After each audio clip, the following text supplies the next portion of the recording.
Hi friends, welcome to my YouTube channel Dharma's world. Friends, APSC నుంచి వచ్చిన నోటిఫికేషన్లు prepare అయ్యే అభ్యర్థులు, ఏపీ హైకోర్టుకు సంబంధించిన అభ్యర్థులు, అలాగే రాబోయే డిఎస్సికి సంబంధించిన అభ్యర్థులు, లేకపోతే ఇతర నోటిఫికేషన్లు, స్టాఫ్ సెలక్షన్ కమిషన్ సంబంధించిన నోటిఫికేషన్లు అన్నీ వచ్చాయి. వీటన్నిటికి ప్రిపేర్ అవుతున్నారు. ఈ కరెంట్ అఫైర్స్, ఈ జీకే బిట్స్ చాలా ఇంపార్టెంట్.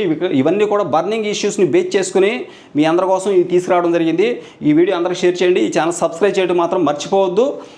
ఇవన్నీ కూడా చాలా ఇంపార్టెంట్, ఎక్స్పెక్టెడ్ క్వశ్చన్స్ అనమాట. ఇవి ఎట్టి పరిస్థితులు కూడా మిస్ చేసుకోవద్దు, కంపల్సరీగా వచ్చే ఛాన్స్ ఉంది. ఓకే, అందరికీ షేర్ చేయండి. అలాగే ఈ యొక్క అంశాలు చాలా శ్రద్ధగా వినండి.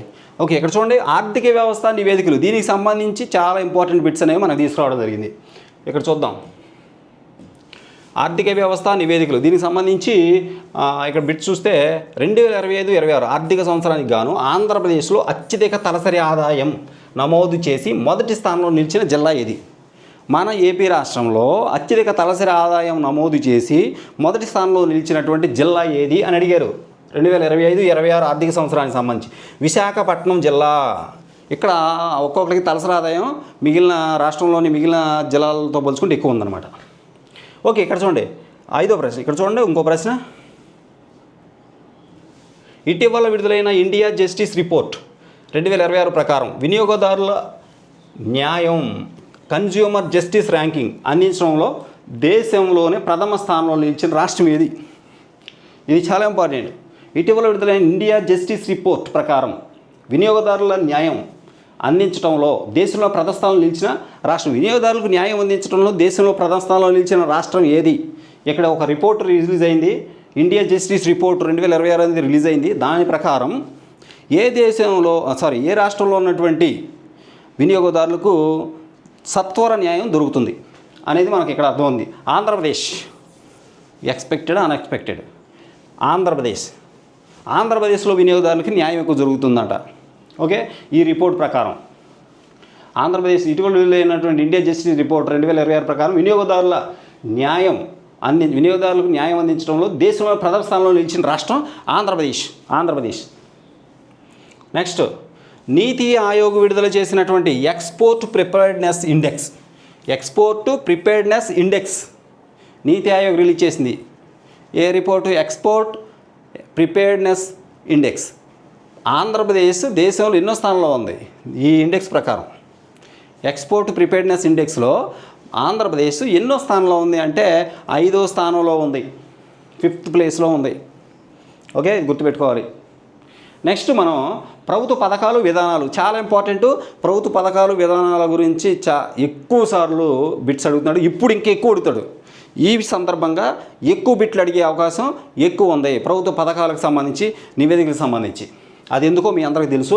ఇక్కడ చూడండి, పునరుత్పాదక ఇంధన రంగం అభివృద్ధి కోసం ఆంధ్రప్రదేశ్ ప్రభుత్వం ప్రవేశపెట్టిన నూతన నిబంధనల పేరేంటి? పునరుత్పాదక ఇంధన రంగం, రెన్యూవబుల్ ఎనర్జీ అభివృద్ధి కోసం ఆంధ్రప్రదేశ్ ప్రభుత్వం ప్రవేశపెట్టిన నూతన నిబంధనల పేరు ఏమిటి? సమాధానం, రిసోర్స్ అడ్వకసీ రెగ్యులేషన్స్ 2026. ఇది గుర్తుపెట్టుకోవాలి మీరు.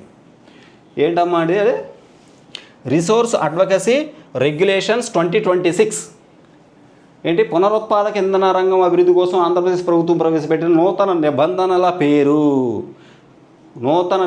రెన్యూవబుల్ ఎనర్జీ అభివృద్ధి కోసం ప్రభుత్వం తీసుకొచ్చినటువంటి కొత్తగా ప్రవేశపెట్టిన నూతన నిబంధనలు, వీటికి ఒక పేరు ఉంది. అదేంటి అంటే resource advocacy regulations 2026. Resource advocacy regulations 2026. ఇది గుర్తుపెట్టుకోవాలి. కీలక సమాచారం చూడండి ఇక్కడ. దీనికి సంబంధించి రాష్ట్ర ఇంటిగ్రేటెడ్ క్లీన్ ఎనర్జీ పాలసీలో భాగంగా రాయలసీమలో నిర్మిస్తున్న 600 మెగావాట్ల సోలార్ ప్రాజెక్టు దీని కింద ప్రారంభం కానుంది.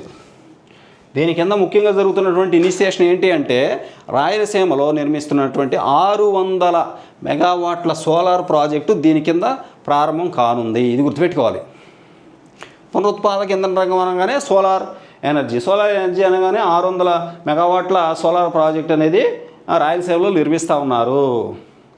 రాష్ట్ర ఇంటిగ్రేటెడ్ క్లీన్ ఎనర్జీ పాలసీలో భాగంగానే ఈ యొక్క 600 మెగావాట్ల సోలార్ ప్రాజెక్ట్ని రాయలసీమలో నిర్మించడం జరుగుతూ ఉంది. ఓకే, నెక్స్ట్ ఇక్కడ చూడండి, ఆంధ్రప్రదేశ్ రాష్ట్రంలో చేనేత కార్మికులకు ఉచిత విద్యుత్తు అందించే పథకం ఎప్పటి నుంచి అమల్లోకి వచ్చింది? ఇది గుర్తుపెట్టుకోవాలి, చాలా ఇంపార్టెంట్ బిట్. ఇది ప్రభుత్వ పథకానికి సంబంధించింది, ఖచ్చితంగా అడుగుతాడు, మీరు మిస్ చేసుకోవద్దు. ఇక్కడ ఇక్కడ చూడండి ఒకసారి. ఆంధ్రప్రదేశ్ రాష్ట్రంలో చేనేత కార్మికులకు ఉచిత విద్యుత్తు అందించే పథకం ఎప్పటి నుంచి అమల్లోకి వచ్చింది? చేనేత కార్మికులకు ఉచిత విద్యుత్ ఈ పథకం ఎప్పటి నుంచి ఏప్రిల్ 1, 2026 నుంచి వచ్చింది. ఈ సంవత్సరం వచ్చింది ఏప్రిల్ 1 నుంచి. కాబట్టి ఈ విషయాన్ని మీరు గుర్తుపెట్టుకోవాలి.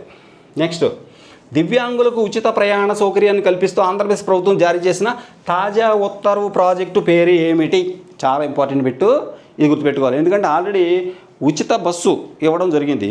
ప్రత్యేకంగా మరలా ఇప్పుడు దివ్యాంగులకు ఉచిత ప్రయాణ సౌకర్యం ఇది కల్పిస్తూ ప్రభుత్వం జారీ చేసిన తాజా ఉత్తర్వు ఇది గుర్తుపెట్టుకోవాలి. ఇది ఏంటంటే అంటే ఈ ప్రాజెక్ట్ పేరు ఏంటంటే దివ్యాంగ్ శక్తి ఇంద్రధనుస్. ఇదబ్బా మీరు గుర్తుపెట్టుకోవాల్సింది. ఇంద్రధనుస్ ప్రాజెక్టు దివ్యాంగులకు ఉచిత ప్రయాణ సౌకర్యాన్ని కల్పిస్తుంది. ఈ ప్రాజెక్టు కింద దివ్యాంగ్ శక్తి ఇది బిట్లో ఇచ్చేయడానికి మీరు ఈజీగా గుర్తుపెట్టేస్తారు. ఇంద్రధనుస్ అనేది ఇచ్చేయడం కూడా ఆన్సర్ మనం గుర్తుపట్టలేము.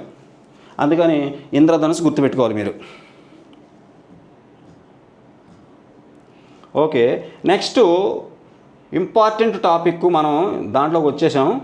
ఎక్కడ చూడండి, పర్యావరణం జీవ వైవిధ్యం. దీని నుంచి బిట్లు అడుగుతాడు, అసలు చాలా ఇంపార్టెంట్ ఇది. 10వ ప్రశ్న, ఇటీవల శాస్త్రవేత్తలు ఆంధ్రప్రదేశ్లోని ఏ ప్రాంతంలో 3 కొత్త రకాల మొక్కల జాతులను కనుగొన్నారు? చూడండి, కొత్త రకం జాతులు మన ఆంధ్రప్రదేశ్లోని శాస్త్రవేత్తలు ఇటీవల 3 కొత్త రకాల మొక్కల జాతులను కనిపెట్టారు. ఏ ప్రాంతంలో కనిపెట్టారు అని అడుగుతున్నాడు. దీనికి ఆన్సర్గా మీరు చూస్తే తూర్పు కనుమలు, ఈస్టర్న్ ఘాట్స్ ప్రాంతంలో కనిపెట్టారు.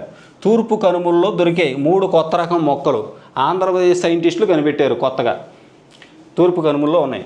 నెక్స్ట్ 11వ ప్రశ్న, ఆంధ్రప్రదేశ్లో మానవ వన్యప్రాణుల ఘర్షణలను కాన్ఫ్లిక్ట్ నివారించడానికి అటవీ శాఖ ప్రారంభించిన ప్రత్యేక ప్రాజెక్టు ఏవి?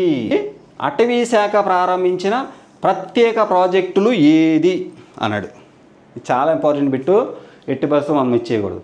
ప్రాజెక్ట్ హనుమాన్ ఆంధ్రప్రదేశ్లో మానవ వన్యప్రాణుల ఘర్షణలను మరి నివారించడానికి అటవీ శాఖ ప్రారంభించినటువంటి ప్రత్యేక ప్రాజెక్టు హనుమాన్.